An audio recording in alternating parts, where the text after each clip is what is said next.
Bom dia, vamos continuar as nossas construções das vozes verbais? Bom, na aula passada, eu fiz um vídeo explicativo, depois deixei atividades que eu vou postar as respostas para vocês hoje ainda. Nós vimos que existem duas vozes verbais distintas, que é a voz ativa e que é a voz passiva. Qual que é a diferença entre voz ativa e passiva? Na voz ativa, o sujeito pratica a ação. E na voz passiva, o sujeito recebe a ação. Então, voz ativa, sujeito agente. Voz passiva, sujeito paciente. Vejamos com exemplos aqui que fica melhor. Nós amamos o próximo. O sujeito nós aqui, ele é o praticante da ação. Então, neste caso, eu posso confirmar e afirmar. Esta frase aqui está na voz ativa, certo? Voz ativa, então, vou pôr VA para ficar mais organizado. Agora, quando eu pego a voz ativa, eu posso transformá-la na voz passiva. É o que nós vamos aprender hoje, a construção da voz passiva. Na verdade, a gente faz isso aqui com a oração. Nós amamos quem? O próximo. O próximo é o objeto direto. Então, o objeto direto, ele vira sujeito. E o sujeito vira agente da passiva. Então, o que eu faço aqui? Eu inverto. Só que nós temos que prestar atenção nos tempos verbais. Aqui eu disse, nós amamos o próximo.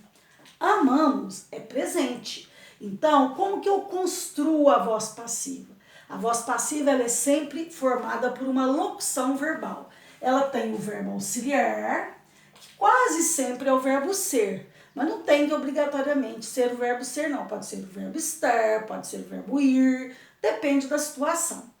O verbo auxiliar, ele vai ter o mesmo tempo verbal da voz ativa. Então, aqui, não está na voz ativa, não está no presente? Então, é porque é presente. Então, o próximo é amado por nós.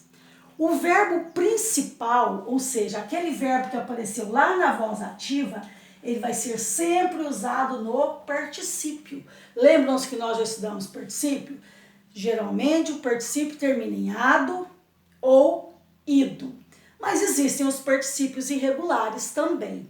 Então, olha, nós amamos o próximo, voz ativa. O próximo é amado por nós, voz passiva. Por que eu posso afirmar que isso aqui é voz passiva? O próximo agora, que é o sujeito da oração, ele não está praticando, ele é paciente, ele está recebendo a ação. Quem está praticando a ação somos nós, o por nós aqui, que nós já vimos na aula passada. Esse termo que pratica a ação em cima do sujeito, ele é chamado de agente da passiva, não é isso? Bom, vejam o segundo exemplo. Eu farei as tarefas. Eu farei. Voz ativa, porque quem vai praticar a ação? Eu. Mas eu quero passar essa voz ativa para a voz passiva.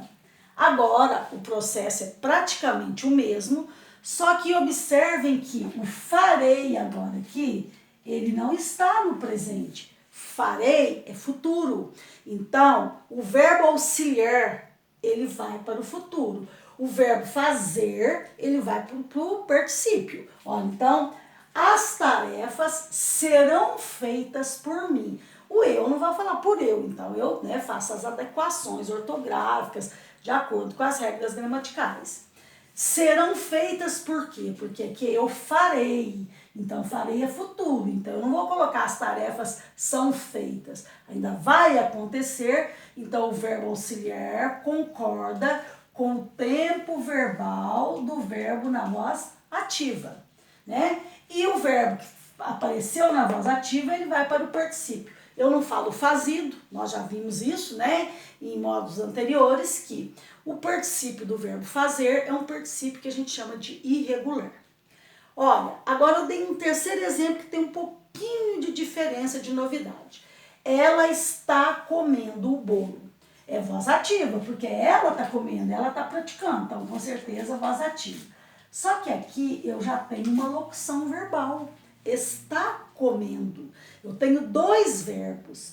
Isso significa que lá na voz passiva eu terei três. Por quê? Quando eu tenho um verbo, a voz passiva tem 2. Né? Um verbo, voz passiva 2. Quando eu tenho 2, a voz passiva vai ter 3. Então, vai ser uma locução verbal maior. Então, aqui, olha, está comendo, é presente. Então, o bolo está sendo comido. O comendo, que é o verbo principal, ele continua no particípio, não mudou. Então, é só você pensar assim, bom, esta frase tem um verbo, voz passiva vai ter 2. O auxiliar mais o particípio. Voz ativa tem 2, voz passiva vai ter 3. Então, vai ter 2 auxiliares. O está, que já está aqui, o verbo ser, né, que é o normalmente usado na voz passiva, e o particípio do verbo, né, que apareceu na frase anterior. Bom, mas a voz passiva, eu tenho 2 formas de apresentá-la. Ela pode aparecer na forma analítica ou na forma pronominal ou sintética, que é a mesma coisa. O que é voz passiva analítica? É quando o sujeito aparece na oração. Às vezes nem precisa aparecer agente da passiva. Observem aqui. Meus documentos foram encontrados. O que foram encontrados? Meus documentos. O sujeito aqui é um sujeito paciente. Por quê? Paciente é aquele que recebe. Ele recebeu a ação. Neste caso aqui, o sujeito apareceu, é um sujeito paciente, então com certeza esta frase aqui está na voz passiva. Por que eu posso afirmar que é voz passiva? Todas as vezes que o sujeito é paciente, que o sujeito recebe uma ação, é voz passiva. Mas agora nós vamos aprender que existe a analítica e a pronominal. A voz passiva analítica é essa mais comum, é a mais clara, onde o sujeito ele está explícito no início da oração. Então, eu digo que essa frase aqui está na voz passiva analítica. Bom, agora, se eu pegar essa mesma frase e reescrevê-la assim, encontraram-se meus documentos. Encontraram-se porque se meus documentos estão no plural, o verbo vai para o plural. Eu estou dizendo a mesma coisa, só que agora o verbo está acompanhado do pronome se. Então, todas as vezes que você resumir a sua frase, por isso chama sintética. O que é sintetizar? Não é resumir, não é abreviar. Então, quando você transforma o verbo da sua oração em verbo pronominal, você diz que está na voz passiva pronominal ou sintética. Continua sendo voz passiva, porque os documentos receberam a ação. Só que agora eu tenho um verbo acompanhado de um pronome. Então, aqui eu digo que essa frase está na voz passiva sintética.